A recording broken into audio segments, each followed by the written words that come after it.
Hello and welcome to livealittlehigher.com. This week we learned Parashat Tetzaveh. Tetzaveh means to command, and it's a beautiful parasha in which Hashem tells Moshe how to light the menorah, to give oil to Aaron for the menorah. He also guides him and he commands him in the garb of the Kohen and the Kohen Gadol, of the priest and the high priest, how they should dress. And there's many other commandments he gives Moshe in regard to the functioning of the Mishkan, of the tabernacle. Today I'm going to concentrate in the personalities of Moshe and Aaron and how these two brothers were able to bring the Jewish people to love God, to worship God, to serve God with awe, with love, with reverence, and also in unity. And it says here from the teachings of the Lubavitcher Rebbe, it says that Moshe is true and his Torah is true. And this comes from Talmud Baba Batra 74a. And be of the disciples of Aaron, one who loves peace, pursues peace, loves God's creatures and draws them close to Torah. And this comes from the Avos, from Pirkei Avot 1:12. So we see from here that the formation of the generation of the Jewish people that came out of Egypt had really one leader, who was Moshe Rabbeinu. He was the epitome of leadership because he was the most humble person there has ever been. He was able to take the Jewish people out of Egypt, and it was him who received the Torah from God in Mount Sinai and taught it to the Jewish people. And it's to Moses that God addresses his introduction regarding the making of the tabernacle. He's the one that gets all the specifications of how to build this Mishkan in the desert. Nevertheless, the Jewish people were hands-on in building the Mishkan, but it was Moshe, the one that received the instruction to do it and how to do it. And it is Moses who feeds and nurtures and guides the people of Israel for 40 years in their sojourn through the desert before entering the Promised Land. But a closer look into reading this parasha of Tetzaveh, we see that the Torah accounts reveal the leadership of Israel to have been a team effort. We see that Moses was actually number one, but right next to him was Aaron. And he wouldn't have been able to fulfill what he had to fulfill if it wasn't because his brother Aaron was right next to him throughout this whole journey of taking the Jews out of Egypt and traveling with them through the desert for 40 years, and eventually they die in the desert right before the Jewish people are to enter the Promised Land. So when Moses confronts Pharaoh, is together with Aaron, because Moses felt he had a speech impediment and he felt he couldn't talk well, and God tells him, take Aaron with you, he will speak for you. And we see here who plays a major role in performing the miracles and bringing on the plagues that force the release of the Israelites. Actually is Moshe Rabbeinu, but all the time Aaron is right next to him, and many times he's the one that begins the plagues. So when God commands his first mitzvah to the Jewish people, it addresses it to Moses and Aaron, and this mitzvah was to create a calendar for the Jewish people, beginning with Rosh Chodesh. And a phrase that often appears in the Torah means the many. It says God spoke to Moses, introduction to its laws. When the people complain, it is to Moses and to Aaron. So every time he's speaking to Moses, he's speaking to both of them, because the Kohen, Aaron, is as important in the functioning of everything that goes around as it is Moses. So we see that they address their grievances. When Korah builds this rebellion against them, actually the rebellion is against Aaron because he wants to be the high priest. And so we see that through the 40 years, Moshe and Aaron are inseparable. They're one unit.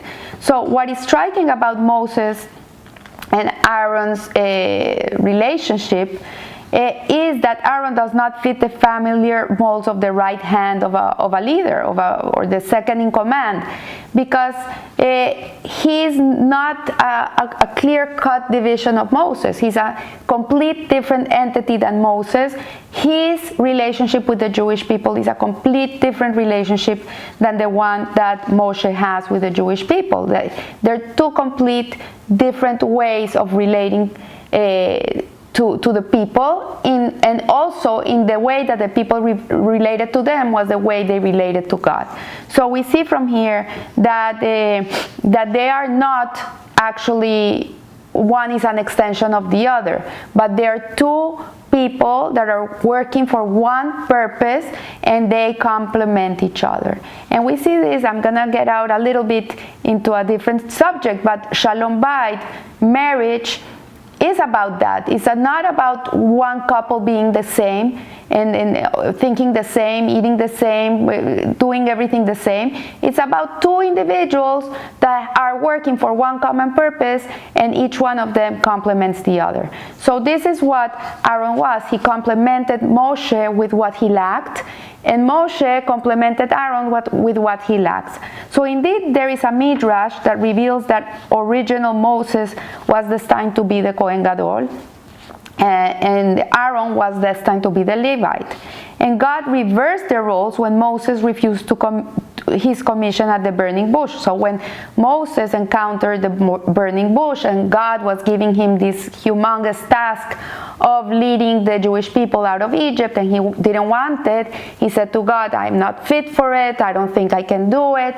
Because of this way of thinking, because of this attitude, Hashem took away from him the Kohanim, the role of the priest.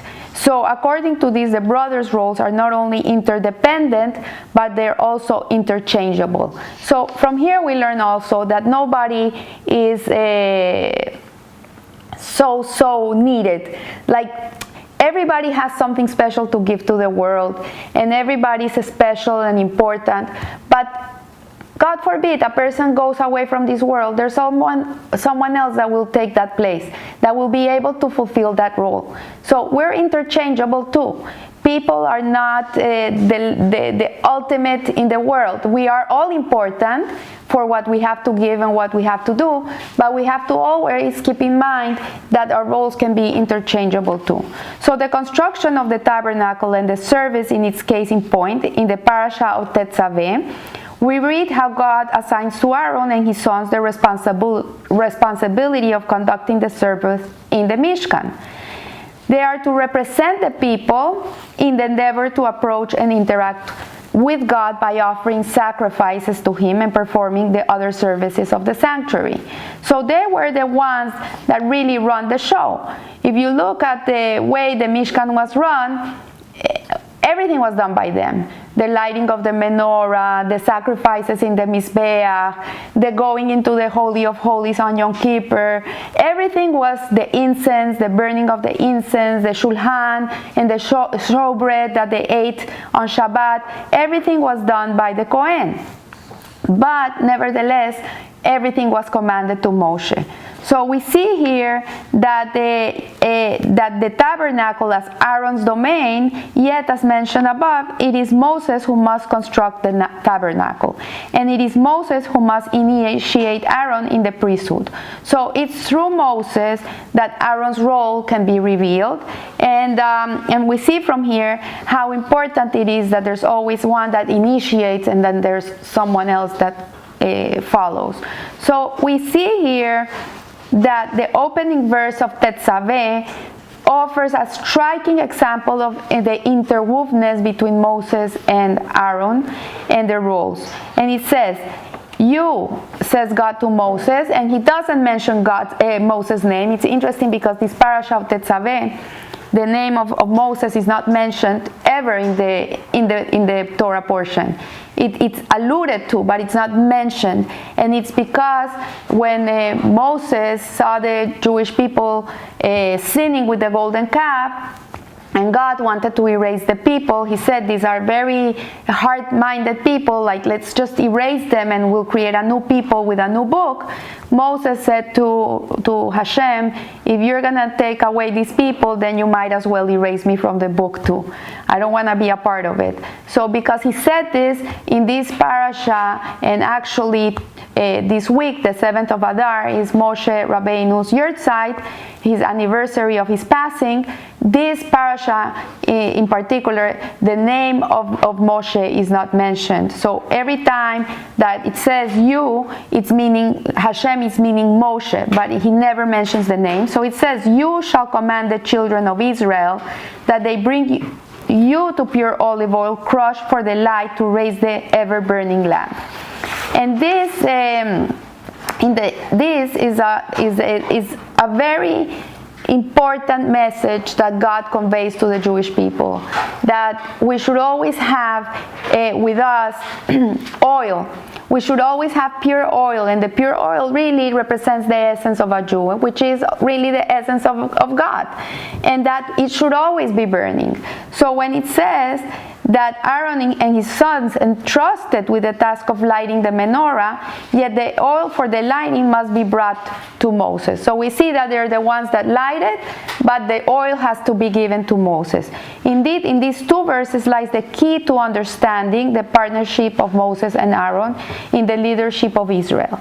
So in Exodus 4:27, the Torah describes a dramatic reunion between the two brothers at the foot of Mount Sinai. 60 years earlier, as a young man of 20, Moses had fled Egypt because, if you remember, these two Jews were fighting because they were not getting along, and Moses had killed an Egyptian the day before because he was hitting one of these Jews. And when he approached them to tell them that they should not be fighting, that they're brothers, they look at him and they say to him, the matter has been known. Like, they knew that he killed the Egyptian, and he fled Egypt, and he went to Midian, and that's a whole different story. But he fled Egypt, and now the 80-year-old shepherd, now he's 80 years old, 60 years have gone since that day, is on his way back to Egypt, having been commissioned by God to redeem the people from slavery. And God says to Aaron, go to the wilderness and meet Moses. And they met in the mountain of God, and they kissed. So the Midrash describes this kiss as in cosmic terms. It describes it in a very mystical way. What it means in Psalm 85:11, it says, benevolence and truth are met together. Righteousness and peace have kissed. Benevolence, this is Aaron. Truth is Moses. Righteousness is Moses, and peace is Aaron. So from here we see that each one had two very important ingredients that were very detrimental in the forming of the Jewish nation. And not only the Jewish nation, a home, your children, a business, any relationship, any dealing with people, you need these four ingredients. You need benevolence and truth, and you need peace and righteousness. And you need these things to be able for things to be holy and to be dealt in a high way. So Moses and Aaron were commissioned to create a people who would serve as God's light unto the nations. If you look at that, that's a very big load. Like, imagine you have to create a people that you're going to build in their heads, that they're going to be responsible for the rest of the world, and that they have to live up to who they are, because everybody's watching and people are going to follow in their footsteps. And this is humongous, a humongous endeavor. Yet the Jew must can and does straddle this paradox. It's a paradox, and our daily life is a paradigm between the divine absoluteness and the temporal world. So God is asking the Jewish people that they live in a material world where they have all these temptations, but nevertheless they have to always be righteous, and they have to always stand up and be a light unto the nations. It's a very hard job to undertake. So the two sides of this paradox are expressed in the above quoted verse from the beginning of Tetzaveh. The people of Israel are called upon to raise an ever-burning light. a lamp that is eternal and unvarying. Yet this lamp must burn and shed its lights from evening to morning. So the lighting of the menorah, which the Kohen used to light from in the morning, for example, and it would burn till the night, and at night he would have to light it again, so it would burn till morning. Like he had to burn and burn and burn. It could never be extinguished. It had to continuously be burning, and it says that within the ever-changing conditions of a temporal world in which darkness and light alternate, this is what the Torah is telling us, that even if we live in a dark world, even if sometimes we go through hard times and darkness in our life, and sometimes we have beautiful light years, nevertheless, if you're in the dark time or in the light time, you have to be burning. You have to have that menorah going on. And Moses, we see from here that Moses is the source of the pure oil. This is why it had to be given to him, and he would give it to Aaron, because he is the source of the pure oil, because his truth, and that fuels the everlasting lamp. So truth is what is gonna keep us going. And Aaron is the one who introduces this light into the from evening to morning reality. And to forge the nation that will straddle with this paradox required representatives of these different divine forces at play. On the one hand, the attribute of truth and righteousness, which is Moses, and the other one, which is Aaron, which is peace and benevolence. So you need both. You need these two forces to be able to continuously have a burning lamp. So Moses is the teacher of Torah, and he conveys the divine wisdom and the will of Hashem. That's his job. He brought down the Torah from heaven. He taught it to the people. He taught it to the elders to the prophets. From then on, we've been learning Torah from our parents, from our teachers, from Chabad.org, from livealittlehigher.com, from the Sihas of the Rebbe, or any Torah that we can get our hands on. And we have been learning from that day on continuously. The Jewish people have been learning Torah through the last 3,500 years, because one teacher brought it down from the heavens and gave it to us. And then we have Aaron, who spearheads the human effort to serve God by uplifting to him the materials of his creation with the benevolence and love. So Aaron is the one that gives the Jewish people that love towards Hashem. He gives us fear and love of God. This is his job, to imbue in us these two feelings, and everything in the world moves through fear and love. There's a lower level of fear, which is, I'm scared that if I do this is gonna happen to me. But there's a higher level of fear, which is that if I do this, I'm gonna be farther away from Hashem, and I wanna be close to Him. So it's two different ways of relating to fear. And there's a lower level of love, which is, I love you, it's about me. What I do for you is because it gives me pleasure, it's about me. And then there's a higher level of love, which is you I love. I do for you because it's for you. It's not for me, it's for you. So we see these two ways of love and fear in the world, and Hashem, and Aaron is the one that imbues this love and fear into us, and we need both. These are two wings that we need to have healthy so we can rise above. So we see that Aaron is called Shushvinin, which means an escort of the Jewish people. He's the one that feeds the passion, the love of God, the awe of God, the reverence of God. He feeds a Jew the joy of serving God. He gives us that joy to fulfill Torah and mitzvot. And it's connected to a term called ratzo. There's two terms in the Kabbalah, which is ratzo veshov. And this is something that we all need to be able to exist. Ratzo veshov is an energy that goes in in and comes out, goes in and goes out. It's the way the world survives. The ocean goes in and out, the heartbeat goes in and out, the lungs, they go in and they go out. Everything goes in and out. If one thing just goes and doesn't come back, it's gone. If it comes and it doesn't go back out, it's finished. It doesn't have a movement. So Aaron is Ratzo. He's the one that go. He's the one that throws us into the love of God, into the service of Hashem with awe and reverence. This is what He gives us. He gives us joy. This is the power that we need to be able to connect to Hashem.